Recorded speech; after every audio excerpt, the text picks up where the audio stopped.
Hello and welcome to Your Absolute Mind, the mental health podcast that aims to illuminate the complex maze of our minds and make us all mentally healthy. I'm your host, Paula Sweet. Today, we're diving into the world of boundaries. Now, you might have heard this term boundaries thrown around a lot on social media, and I certainly do in therapy. It's a popular topic with many self-help books and videos on this. But what exactly are these boundaries and why are they so important for our mental health? To explain this, we'll be breaking this podcast into 3 parts. Sounds organized, right? Now that's how I like it. Section 1, we're exploring boundaries. All right, so firstly, what are boundaries? Now, I'm not talking about the boundaries in cricket pitch or country borders on a map. When it comes to our emotional and personal lives, boundaries are like invisible lines that we draw around ourselves. These lines distinguish our personal space, both physical and emotional, from the rest of the world. They mark where I end and where you begin. In essence, they're about respect. Respect for ourselves and respect for others. They define our limits of what we're comfortable with, what we'll tolerate, and what's a straight up no-go zone for us. Section 2 is about how setting boundaries can boost our mental health. Now imagine, as I said earlier, you are like a country and boundaries are like your borders. When you establish these borders, you are in control of who or what can cross into your territory. Without these borders, you're open to all sorts of possible infringements, some of which may be detrimental to your well-being, reducing stress and preventing burnout. When we don't have boundaries, it's like having a house with the doors and windows wide open. Anyone or anything can walk right in. Stress, demands, requests, and expectations can be put on us. You name it. And with time, this unregulated inflow can become overwhelming, leading to high levels of stress and even burnout. However, when we establish boundaries, we take control of that inflow. We decide what we take on and what we don't. And this regulation prevents the accumulation of excessive stress, and it can help us to maintain a healthier balance in our lives, ultimately protecting us from burnout. Boundaries can boost self-esteem and your assertiveness.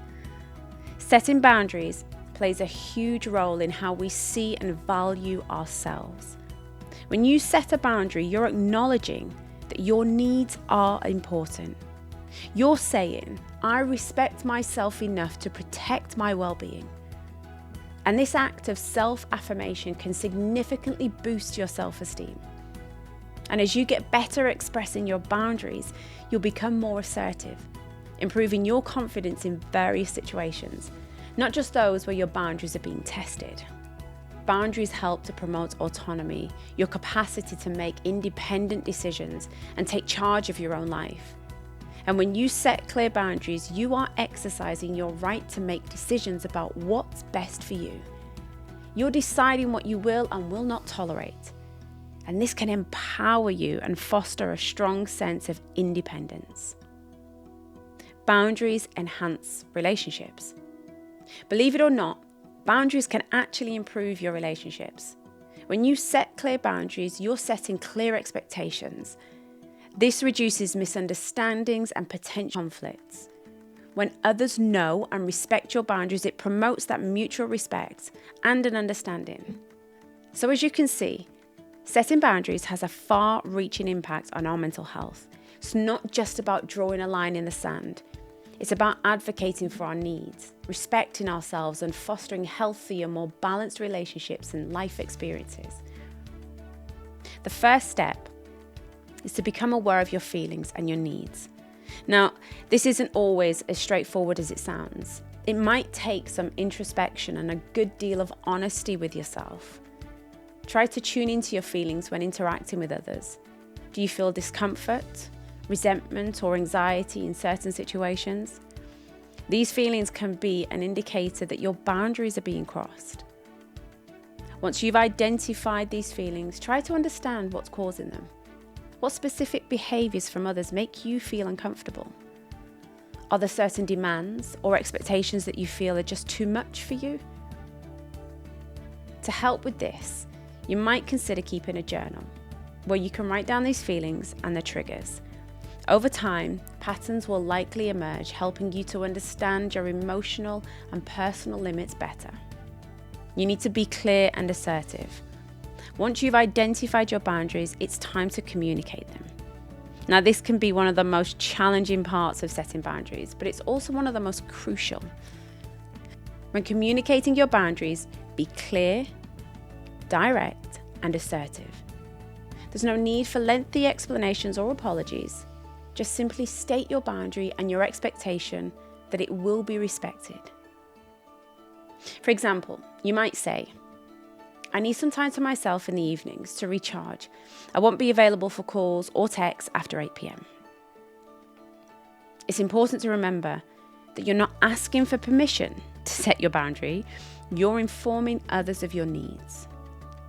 And when your boundaries are crossed, you just politely but firmly reassert them. You might say, I mentioned that I'm not available for calls or texts after 8 p.m. Please respect this boundary and practice self-care. Practicing self-care goes hand in hand with setting your boundaries. When we set boundaries, we're asserting our right to take care of ourselves. And when we practice self-care, we reinforce our own boundaries. Now, self-care can look different for everyone, but the core principle is to taking time to replenish your physical, emotional, and mental resources. This might involve activities like taking a relaxing bath, going for a run, meditating, reading a book, or anything else that makes you feel relaxed and refreshed. Remember, prioritizing self-care isn't selfish. It's necessary for maintaining our health and well-being. And lastly, remember that setting boundaries is a process. It's not a one-time event, and it might feel uncomfortable at first, especially if you're not used to advocating for your needs. But with practice, setting boundaries will become more natural, and you'll likely find that your relationships and your mental health improve as a result. Take it slow. Give yourself permission to adjust your boundaries as needed. As you grow and your circumstances change, your boundaries will likely need to change too, and that's okay. Boundaries aren't set in stone. They're flexible, and they can be adjusted to fit your current needs. All right. I hope these expanded tips are helpful. Remember, setting boundaries is an act of self-love and respect. Don't rush the process. Be gentle with yourself as you navigate this new path towards better mental health. So that's about it for today, guys.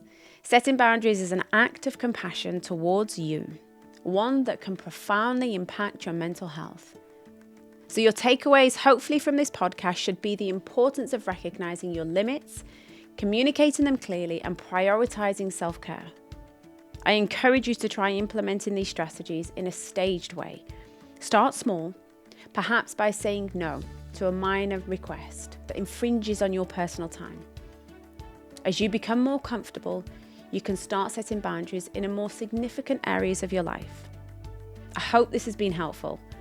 Always remember, your mind is absolutely yours, and so are your boundaries. Until next time, this is me signing off from Your Absolute Mind. Be well and be kind to yourselves.